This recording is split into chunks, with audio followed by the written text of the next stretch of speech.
Some silences aren't empty. They're waiting to be broken.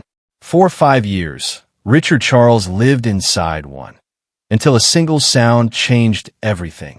The Charles estate in Ridgeview Heights had never known laughter. It was built for it. Wide, echoing halls, sunlit terraces, rooms big enough to hold joy. Yet for 5 years, the only sounds inside were mechanical. The low pulse of monitors, the steady sigh of ventilators, and the quiet footsteps of nurses who had long stopped expecting miracles. That morning, the silence pressed heavier than usual, like the air itself was grieving. Richard Charles stood in the doorway of the nursery, a cooling cup of coffee trembling in his hand. Rows of framed photographs lined the wall behind him, smiling wedding portraits, the glossy ultrasound image of 3 tiny shapes once full of promise. Welcome back to Whisper Realm. If you're flowing with me, hit like, subscribe, and comment where you're watching from. AMD. Let's make the video to go viral. He couldn't look at them anymore. Across the room, his triplets sat motionless in their adaptive chairs. Ellis, Evan, Ezra, 5 years old and frozen in time. Their small limbs, too fragile to carry them, lay wrapped in soft blankets. Their eyes stared ahead, wide, clear, and heartbreakingly vacant. Every expert Richard had flown in said the same thing. They will never walk. They will never speak. They will never respond. And so the house had learned to exist in silence. He exhaled slowly, adjusting the cuff of his suit. He was due for a conference call in 20 minutes, another investor meeting, another day pretending that money could fill the void Claire left behind. His wife's death during childbirth had turned his world into a mausoleum lined with machines. He took a sip of cold coffee, and then he heard it. At first, he thought it was feedback from one of the monitors, a faint electrical buzz. But then it came again, soft and trembling, like a melody trying to remember itself. A hum. Richard froze. His heart lurched violently against his ribs. He turned toward the sound, eyes wide, scanning the room. It came from Ellis, his smallest boy, the one doctors said had the least brain activity. Richard's cup slipped from his hand and shattered on the marble floor, coffee spreading like a shadow at his feet. He didn't move. Couldn't. There, across the room, was Lily Roberts, the new maid he'd hired only 2 weeks earlier. A quiet woman in her early 30s with deep, watchful eyes and a calm presence that seemed to still the air around her. She was kneeling beside Ellis's chair, her hands gently stroking his forearm, humming a tune under her breath. Her voice was low, warm, full of a rhythm that carried both sorrow and comfort. As she hummed, Ellis's head tilted ever so slightly, an involuntary motion, perhaps, but then his lips quivered. Richard stepped forward, hardly breathing. What were you doing?" Lily startled, her hand freezing mid-motion. "I'm sorry, sir," she whispered, her accent lilting southern. "He seemed restless. I thought maybe music might calm him." Richard's throat tightened. He made a sound. Lily's gaze flicked toward the boy, then back at him. "Yes, sir. I heard it too." They stood in silence for several seconds, the air thick with disbelief. Richard's mind raced through every rational explanation. Air caught in the throat, reflexive vibration, coincidence. Anything but what it sounded like. But deep inside, beneath logic and grief, something fragile stirred. Hope, the one thing he'd buried years ago. Lily turned back to the child, her fingers resting lightly on his hand. "It's all right, little one," she whispered. "You're safe." The boy's lips trembled again.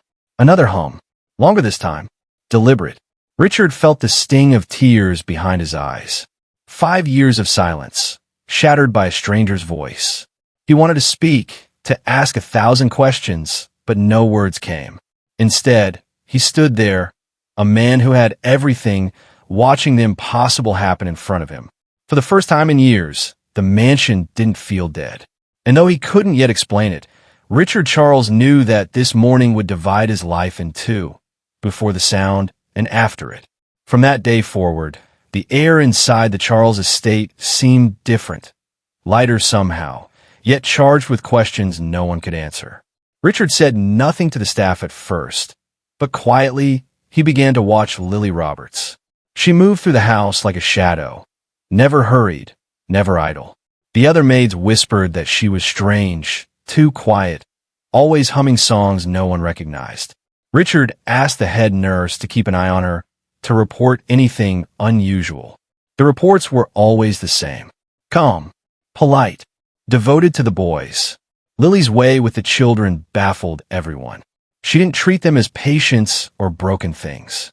She spoke to them as though they could hear, as though they were simply choosing not to answer yet.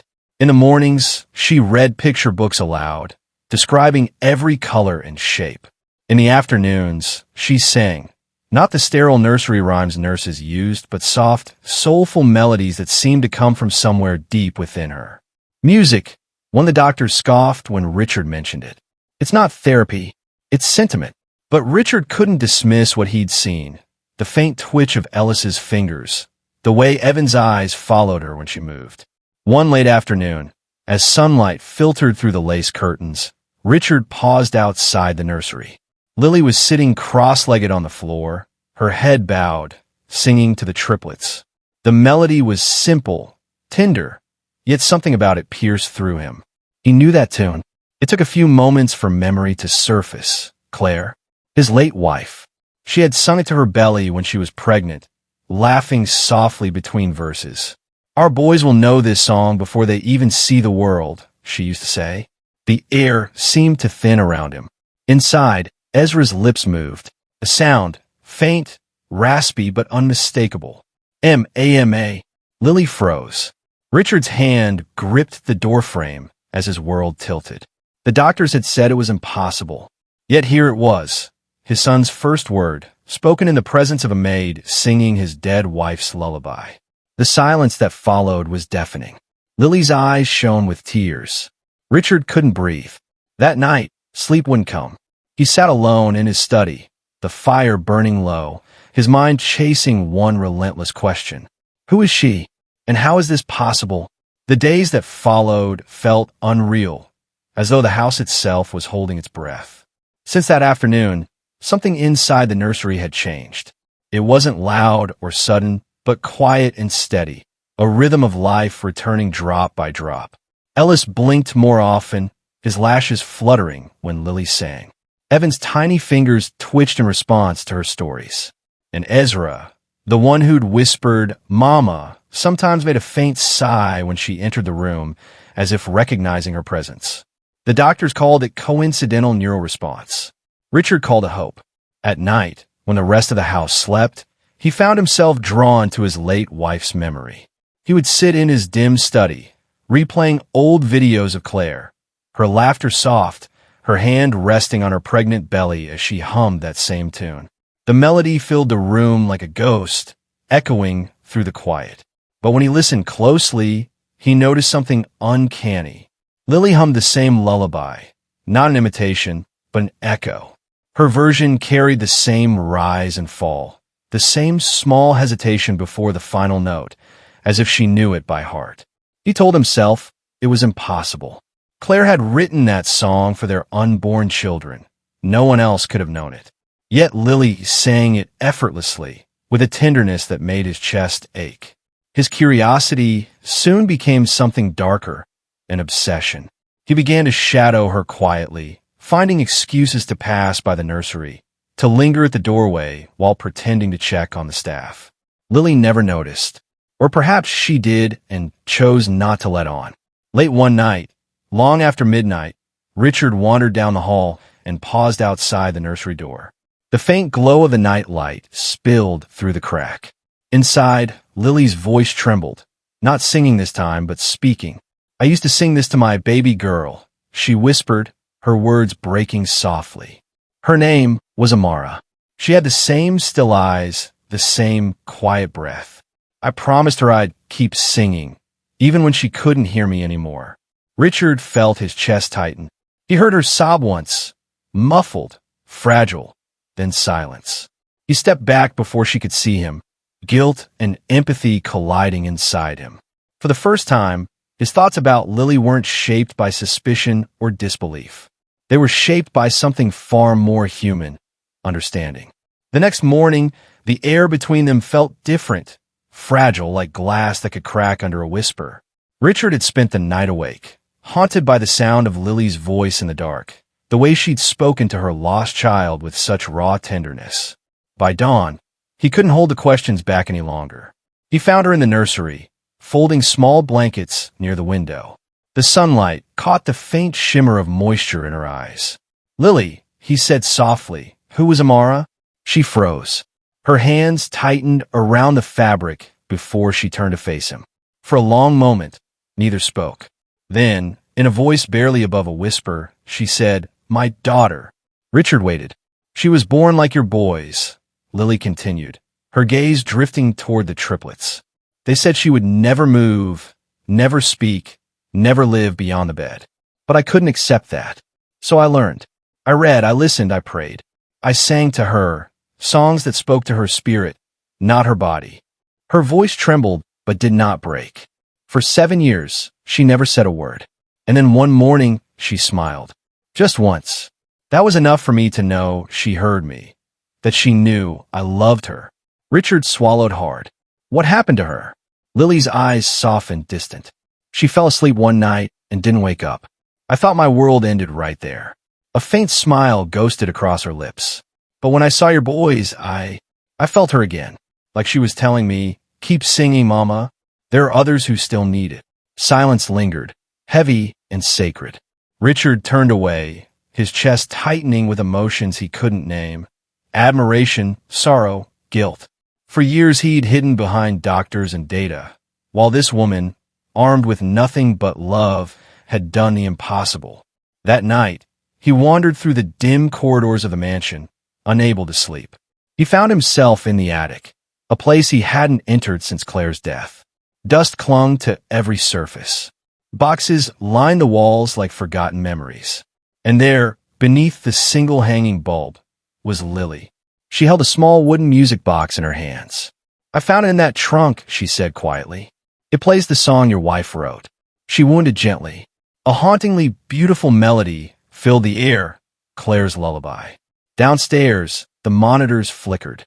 The triplets stirred, tiny fingers twitching, eyes fluttering open. Then came a sound, a broken, joyous laugh from Ellis. Richard's knees nearly gave out. He left the room trembling, his heart caught between grief and awe. The impossible was happening again. The days that followed the music box discovery blurred into something unreal, a rhythm of soft miracles unfolding in quiet corners of the Charles mansion. Every morning now began the same way. Lily seated on the nursery floor, the triplets before her, and the music box between them. She would wind it slowly, her voice weaving into its melody, filling the room with warmth no machine had ever brought. And every day, something new happened. A twitch of Ellis's fingers, a flicker of light behind Evan's eyes, a tremor of movement in Ezra's jaw, as if he was trying to form a word. The doctors couldn't explain it. They ran their tests, studied the brain scans, and left with their brows furrowed in disbelief. "Neurological anomaly," one muttered, scribbling notes that meant nothing to the heart of what they were seeing. But Richard didn't care about science anymore. He cared about sound, about life. Each afternoon, he found himself in the nursery beside Lily, no longer an observer, but a participant. The first time he joined her, his voice came out rough and uncertain, and used to the tenderness her songs carried. Lily smiled softly. "You don't have to be perfect, Mr. Charles. Just be present." It was the first time anyone had said that to him in years. Together, they sang, his low, trembling baritone blending with her rich, steady hum. The boy's eyes followed their voices like compass needles finding north. One afternoon, Lily reached for his hand. "Here," she murmured, guiding his fingers to rest against Ellis's palm. "Touch speaks louder than words. Press gently. Let him feel your rhythm." Richard hesitated, then followed her lead. His hand trembled as he pressed, releasing faint pulses in time with the melody. For a long moment, there was nothing. Then, Ellis's fingers twitched back. Once, twice, a conversation without words. A tear slipped down Richard's cheek. "See," Lily whispered, her eyes glistening. "He's answering you." The room felt charged with something sacred. They moved together, singing, touching, breathing in sync with the fragile lives before them. And then, like sunlight breaking through clouds, it happened.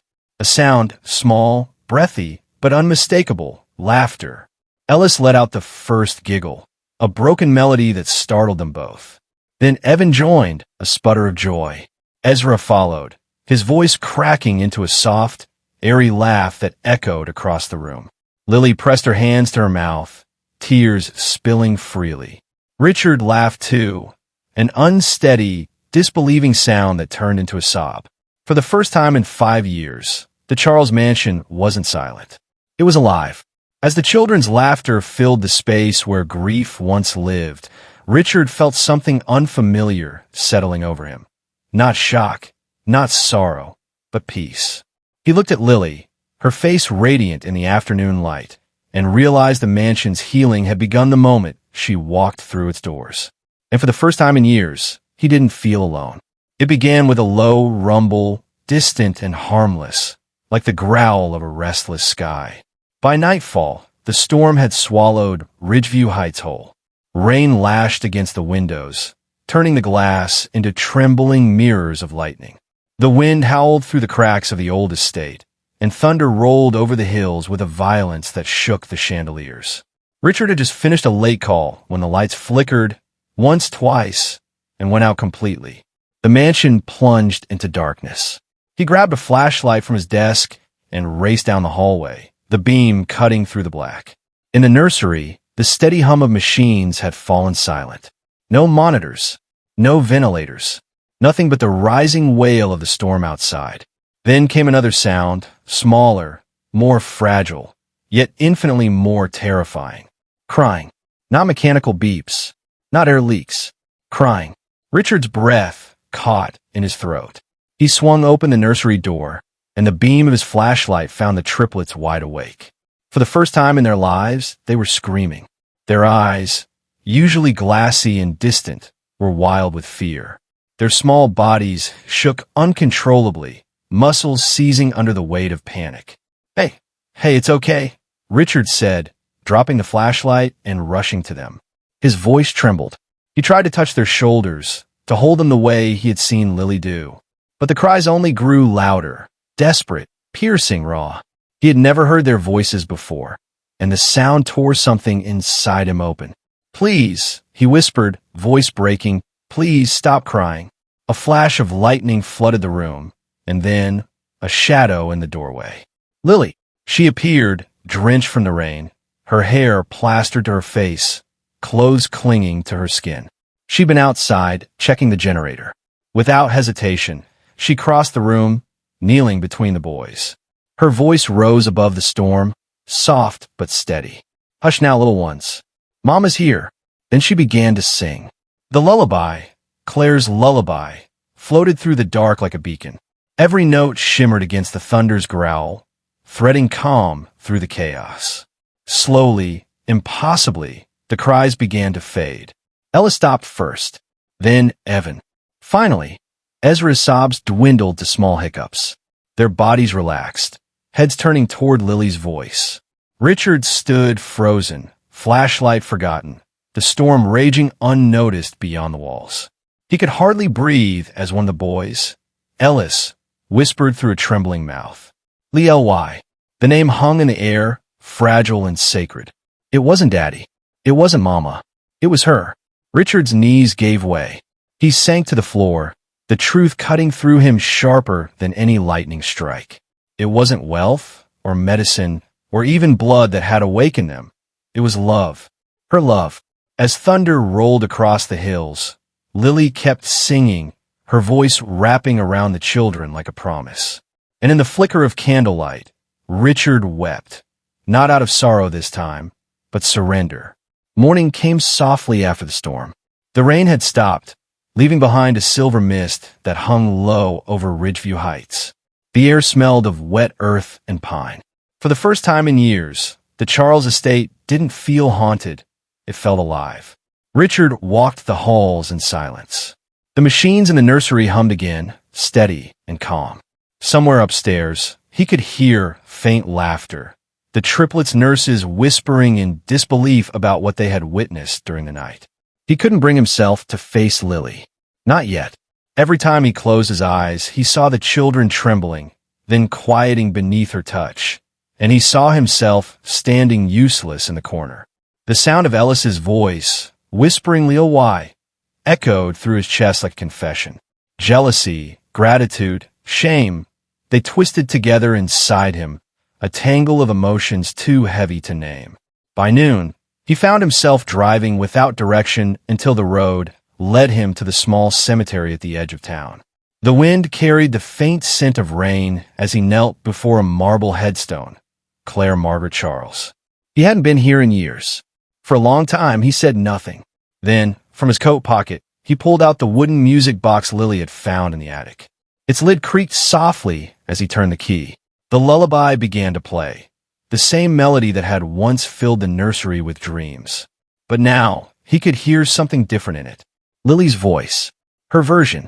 Softer, warmer. The same song, reborn through another soul. Tears blurred the stone before him. For the first time, Richard didn't fight them. "You didn't leave us," he whispered. "You just found a new way to come back." When he returned to the mansion, the light had changed, golden, forgiving. He paused in the doorway of the nursery. Lily was asleep in a chair beside the triplets. Her head tilted back, the faintest smile on her lips. The children mirrored it, 3 peaceful faces, breathing in rhythm. Richard stood there, his heart quiet, the storm within him finally still. Maybe love doesn't choose bloodlines, he thought. Maybe it chooses hearts. The mansion that had once sounded like a hospital now breathed like a home. A week after the storm, doctors from Seattle General arrived at Ridgeview Heights to reassess the triplets' condition.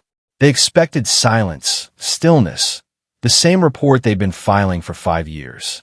But what they found left them speechless. Ellis's fingers flexed when they spoke his name. Evan's eyes tracked light. Ezra's lips moved, forming faint but deliberate sounds. The monitors showed increased brain activity, muscle response, and something none of their instruments could measure: joy. After hours of tests and disbelief, one of the specialists finally muttered, "Medically improved, but not explainable." Richard didn't need an explanation. He already knew. That evening, as the doctors left shaking their heads, Richard stood in the doorway of the nursery. Lily was inside, gently massaging the boy's hands, whispering encouragement with that steady southern calm. The room glowed with quiet warmth, the kind that had nothing to do with the lights. He stepped in slowly. "Lily." She turned, startled, wiping her hands on her apron. "Yes, sir." He hesitated. Words felt too small for the weight of what he owed her. "I was wrong," he said finally. "About everything. About science being the only thing that could save them, about you." She blinked, unsure. "Sir, you don't owe me." "Yes, I do." His voice trembled. "You're not just a maid, Lily. You're their miracle." For a moment, she said nothing. Then her eyes softened. "No, Mr. Charles," she whispered. "They're the miracle. I just reminded them how to shine." The next morning, Richard made a decision. He called the medical team and ended all clinical therapy. No more sterile routines. No more machines dictating hope. From now on, healing would be human, led by love, not wires. That afternoon, the house came alive. Lily wheeled the triplets out into the garden for the first time since their birth. The air was fresh with the scent of roses and rain-soaked grass. The sky stretched wide and blue above them, open, endless. Richard followed behind, his hands trembling as he helped position the chairs in the sunlight. For a long time, the children just blinked against the brightness. Then something changed. Ellis tilted his head toward the sky, his lips parting, and a sound escaped him. A laugh. Soft, pure, and full of wonder. Evan followed, his laughter echoing like a melody carried by wind. Ezra joined last, his voice higher, freer. 3 fragile sounds that together formed the music Richard had once dreamed of hearing. He looked at Lily. She was crying, not from sorrow but from awe. Richard reached for her hand, his voice barely a whisper. "You gave them life." Lily shook her head gently. "No, sir. You just finally saw it." For the first time in years, Richard Charles smiled. Not the polite smile of a man of wealth, but the genuine one of a man reborn. The garden filled with laughter, the sound of the living, the gift of love made real. The Charles mansion no longer felt like a monument to grief. It breathed now warm, alive, filled with laughter that echoed down every corridor. Nurses smiled again, the kitchen hummed with life, and sunlight streamed through windows that had long been shut to the world. Each morning began the same way. Lily's soft singing, the boys' faint giggles, and Richard's steady presence beside them. The home that had once been a house of silence had transformed into a sanctuary of sound. One evening, as twilight painted the garden gold, Richard stood by the nursery door watching Lily adjust the blankets around the boys. Her movements were gentle, deliberate, full of the quiet devotion he once thought no one could replace after Claire. "Lily," he said softly. She turned, surprised. "Yes, sir." He took a deep breath. "I've been thinking this house has felt more alive in the last few weeks than it has in years. And it's because of you." Her brow furrowed slightly, unsure of his meaning. "I want you to stay," he continued. "Not as staff, as family. Move into the guest wing. The boys, they need you. We need you." Lily's lips parted, but words didn't come. Her eyes shimmered with disbelief. "Sir, I'm just a maid." Richard shook his head gently. "Not anymore. You're the reason my sons found their voices. Titles don't matter here, only hearts." For a long moment, Lily stood still. Then she nodded, her voice barely above a whisper. "If it's for them, then yes." Later that night, Richard entered the nursery carrying a framed photograph of Claire. He set it beside the wooden music box and turned the key. The familiar melody began, soft, eternal. He stared at Claire's smiling face and said quietly, "She would have wanted this love to live here again." Behind him, the triplets laughed, pure, full laughter that filled the room like sunlight. Lily joined in, her voice blending with theirs, the music box humming beneath it all. Richard looked around at the scene.